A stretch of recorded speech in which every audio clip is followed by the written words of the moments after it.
मी आज LICचा जो pension plan आहे, पेन्शन प्लस प्लॅन, जो मार्केट लिंक प्लॅन आहे त्याच्याबद्दल थोडंसं सांगणार आहे. हा LICचा पेन्शन प्लॅन आहे. त्याच्यामध्ये तुम्हाला एक रकमी किंवा दर वर्षाला किंवा SIP म्हणजे दर महिन्याला आपण जसे रिकरिंगला वगैरे घालतो तसं त्याच्यामध्ये घालता येतात आणि तुम्हाला एक साधारण 15 ते 20 वर्षाचा कालावधी साधारण घेऊ शकता तुम्ही किंवा जास्तही ठेवता येतो.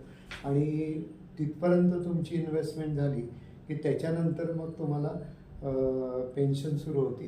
ती पेन्शन कम्युटेशन म्हणजे त्या पेन्शन फंडमध्ये जी काही रक्कम आहे तर ती ज्या प्रमाणामध्ये वाढेल तर साधारण वाढीचा रेट 15% तरी आरामशीर होऊ शकतो. 15% कंपाऊंडिंग.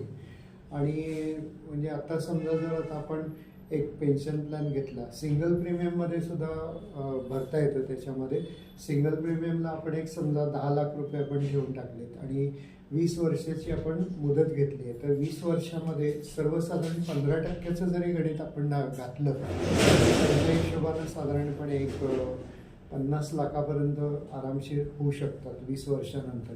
आपण तेवढे धरायला नको, तर आपण एक 35 ते 40 लाख धरूया. 35 ते 40 लाखापैकी 2/3 म्हणजे 2/3 रक्कम तुम्हाला कम्युटेशन म्हणजे तुम्हाला कॅशमध्ये घेता येते आणि बाकीची राहिलेली पेन्शन म्हणून तर तुम्हाला पेन्शन त्याची घेता येते. आणि तो जो काही फंड आहे ना तो तुमच्या वारसाला नॉमिनीला मिळू शकतो. असा हा पेन्शन प्लॅन आहे. याच्यामध्ये जास्तीत जास्त म्हणजे लोकांनी SIP करावी असं मला वाटते. म्हणजे माझ्या दृष्टीने SIP करावी. अदरवाईज इयरली प्रीमियम आहे, इयरली प्रीमियम किंवा मंथली प्रीमियम आहे आणि वन टाईम सिंगल प्रीमियमसुद्धा आहे. असं काही नाही की 10 लाख 20 लाख असंच घालायला पाहिजे असंही नाही. 2 लाखापासून कितीही तुम्ही करू शकता. आमचे काही क्लायंट आहेत की जे म्युच्युअल फंडमध्ये वगैरे त्यांच्या इन्व्हेस्टमेंट आहेत, तर एक साधारण हिशोब त्यांनी केला तर ते म्हणतात की एक 10 ते 15 वर्षापर्यंत आमची जी काही म्युच्युअल फंडमधली रक्कम आहे ती वाढली की आम्ही काढतो. मग आम्हाला असा एखादा फंड पाहिजे की जो पेन्शन टाईपचा असेल आणि त्याला आम्ही हात शक्यतो लावणार नाही आणि जर त्यातून अगदीच नड लागली तर आपल्याला पैसेही काढता येतील. तर त्या पद्धतीनं हा पेन्शन फंड आहे.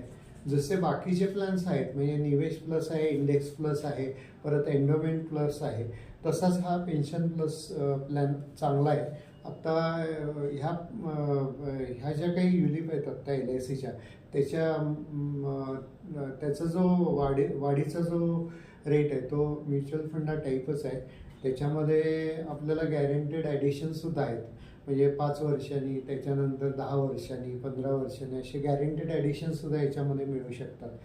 तर ह्या दृष्टीनं तुम्ही याचा विचार अवश्य करायला पाहिजे की पेन्शन प्लस फंड हा आपण एक घेऊन ठेवायचा. एक बाकीच्या इन्व्हेस्टमेंटबरोबर हा एक घेऊन ठेवला तरी चालू शकतो. आणि जर त्याला SIP वगैरे करता आली तुम्हाला तर फारच चांगलं आहे. SIP किंवा इयरली जरी प्रीमियम भरला तरी चालू शकते.